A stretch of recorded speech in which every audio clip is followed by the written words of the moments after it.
What happens when a Senate seat opens up in a swing state like Michigan? Stay tuned to find out. Hey, I'm Garrett, and I'm excited for this one. Michigan's got layers today. I'm Leah, and I'm really eager to dig in. There's a lot of moving parts here. Welcome to Laid Back Learning with Leah and Garrett. Okay, here we go from the top. We're talking about the 2026 United States Senate election in Michigan. Let me paint the picture for you. I was in Michigan during a previous election year, just, grabbing coffee in a small downtown. Everywhere I went, there were yard signs and folks chatting at the counter about turnout and who could win Macomb or Oakland County. The buzz was real. You could feel that every small shift mattered. It felt like watching a tight game where one possession flips the mood of the whole room. That tracks. Michigan's one of those places where a couple points in either direction changes everything. So, quick basics. An open seat means the sitting senator isn't running again. In this case, Democrat Gary Peters announced in January 2025 that he wouldn't seek a third term. Open seats are a big deal because there's no incumbent advantage like built-in name recognition or a constituent service record. Right, and Michigan is a swing state. That's a state that could go either way. Biden carried it by about 2.8% in 2020, then Trump flipped it and carried it by about 1.4% in 2024. So the ground is super narrow and kind of wobbly. For 2026, the big names were Abdul El-Sayed on the Democratic side. He's the former Wayne County Health Director who ran for governor in 2018. And Haley Stevens, a suburban Detroit congresswoman who ran as the moderate in the Democratic primary. On the Republican side, Mike Rogers, a former congressman and the GOP's 2024 Senate nominee, was the general election nominee and the only Republican to qualify for the primary ballot. Here's the other piece that raises the stakes. This was the only Democratic-held Senate seat in 2026 in a state Trump won in 2024. So national parties cared a lot. Open seats attract heavy investment because the outcome's more uncertain. And by the way, Republicans hadn't won any U.S. Senate race in Michigan since 1994, and they hadn't won this specific seat since 1972. That history sets expectations, but also makes this year feel like a test of whether the pattern can break. Let's switch it up and talk about why Peters stepping aside mattered so much. Without an incumbent, both parties reset their playbooks. Democrats had to pick a successor in a really competitive environment, and Republicans saw an opening because Michigan backed Trump in 2024. Add that to the fact that Democrats have been strong statewide in non-presidential years, but the state's still very competitive federally. That tension is the whole drama of 2026. And Michigan's electorate is just like fluid. You've got urban strength for Democrats, suburbs that have trended blue but can wobble, and then Republicans holding the state house and a majority of U.S. House seats from Michigan. That split control tells you both coalitions have power. So whoever wins has to stitch together Metro Detroit turnout, suburban persuasion in places like Oakland, and performance across mid-sized metros along I-96 and I-94. Speaking of stitching coalitions, the Democratic primary broke into pretty clear lanes. Haley Stevens emphasized pragmatism and electability. Abdul El-Sayed ran as the most progressive, with big policy swings like Medicare for All, which is a single-payer health plan where the government covers everyone. And Mallory McMorrow, a Michigan state senator who got national attention after a 2022 speech defending transgender rights, pitched generational change and new leadership. Here's where it gets really interesting. Outside spending poured in. AIPAC, the American Israel Public Affairs Committee, backed Stevens with nearly $30 million through allied spending. That's record level for them in a single race. One of the prominent ads used a 2018 clip of Barack Obama praising Stevens' role in the 2009 auto industry rescue. She was chief of staff to the federal task force created to stabilize the carmakers. Tapping into the auto rescue is, for Michigan, like referencing a shared memory of saving a core industry. Policy contrasts were sharp and easy to understand. On healthcare, El-Sayed supports Medicare for All, Stevens supports expanding Medicare access rather than going full single-payer. On immigration, El-Sayed supports abolishing immigration and customs enforcement. Stevens supports reforming ICE instead. And Israel policy was a major flashpoint. El-Sayed called for ending unconditional U.S. military aid to Israel. Stevens supported additional military aid, backed a two-state solution, and criticized Prime Minister Benjamin Netanyahu's leadership, but rejected calling events in Gaza a genocide.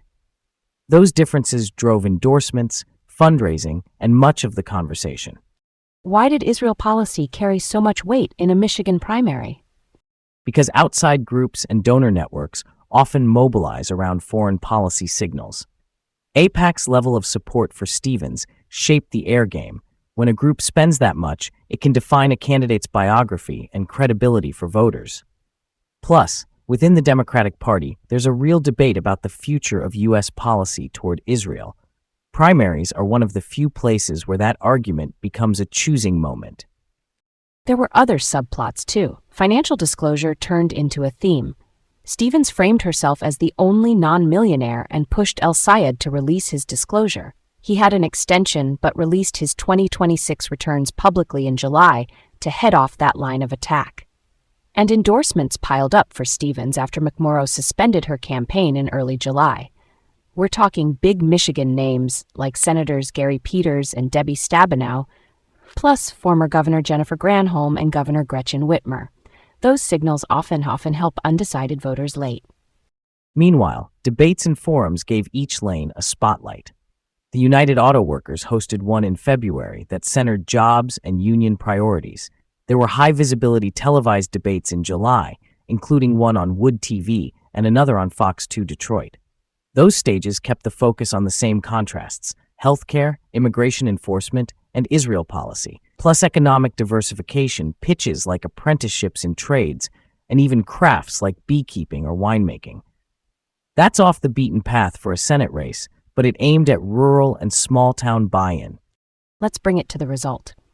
In August 2026, Abdul El-Sayed won the Democratic nomination with 48.5%, though Mallory McMorrow's name remained on the ballot after she suspended, which added a wrinkle. Haley Stevens finished second. Heading into that vote, late polling averages generally showed an El-Sayed advantage, even as some polls still had it close. The outside spending imbalance stayed a defining backstory. By July, there was roughly $50 million in pro-Stevens outside support versus less than $2.3 million for El-Sayed. Turning to the general election, Mike Rogers was the Republican nominee. He's a former congressman who was also the GOP nominee for Senate in 2024, and he had a big fundraising edge versus minor GOP hopefuls. He even picked up a pop culture-adjacent endorsement from Tony Dungy, the former NFL head coach. The matchup became El-Sayed, a progressive Democrat, versus Rogers, a Republican with statewide exposure. Control of the Senate could run through this race because Michigan was one of only 2 Democratic-held seats in states Trump carried in 2024, and this one was the only open seat of that kind. Turnout geography will matter a ton. Metro Detroit, the I-96 and I-94 corridors, and those swing suburban counties will probably decide it. Democrats have dominated many statewide offices lately, but Republicans still have strength in legislative districts and a majority of the state's U.S. House seats. So both sides are going to chase a similar map: keep base voters engaged and win just enough swing suburbanites to clear a very tight bar. All right, let's dig deeper into one unresolved thread.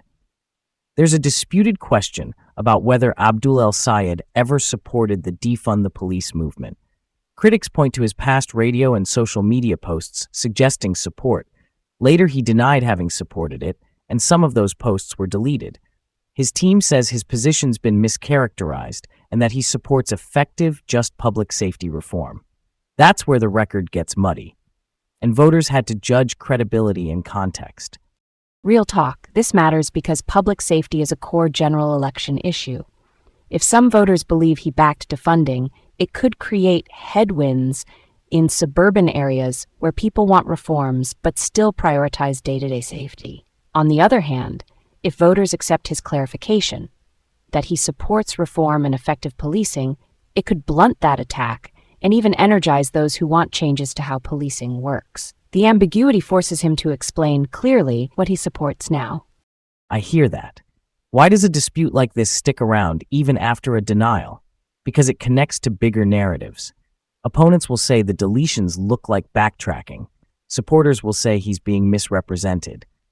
In a tight race, perception can be as influential as policy text. So the implications are real. It shapes how swing voters assess consistency, and it shapes whether base voters feel energized by his reform message or distracted by controversy. And there's a parallel on electability that's debated but not settled. Some argue a progressive message expands the electorate and drives turnout. Others argue a moderate profile is the safer bet in Michigan's suburbs. Haley Stevens supporters pointed to recent wins by moderate Democratic women like Governor Gretchen Whitmer and Representative Alyssa Slotkin as a kind of blueprint.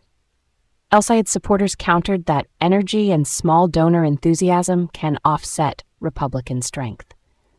We don't have a definitive answer until voters weigh in November. Pop culture crossover moment. That Obama clip. IPAC's United Democracy Project ran a 2018 video where Barack Obama praised Haley Stevens for her 2009 auto rescue work. Using a trusted figure and a Michigan-specific achievement is classic persuasion. And then there was Hassan Piker, a prominent internet personality, appearing with El-Sayed that drew backlash from both Democrats and Republicans. It showed how influencer politics can collide with coalition management in a statewide race. All right, counterfactual time. What if Gary Peters had sought a third term? He won the seat in 2014 and narrowly held it in 2020. An incumbent run could have frozen the Democratic field. Big names like Stevens or McMorrow might not have jumped in. National Democrats might have shifted money to other battlegrounds since incumbents usually start with advantages like name recognition and established fundraising. Yeah, and if Peters had run, Republicans might still have contested hard since Trump carried Michigan in 2024, but the map math is different when you're trying to unseat a sitting senator. Media narratives probably would have focused more on presidential year swings than on intra-party Democratic debates. The result could have been fewer fireworks over outside spending and Israel policy during a primary and more straight-ahead contrast in the general. We'll never know, but that's a pretty big ripple. So there's your big picture on Michigan's Senate race, a rare open seat in a razor-thin state, a progressive versus moderate Democratic primary that ends with El-Sayed on top, and now a high-stakes general against Mike Rogers where turnout and suburbs loom large. Thanks for hanging out. Stay curious and keep an eye on Michigan. From Leah and Garrett, that's all for now.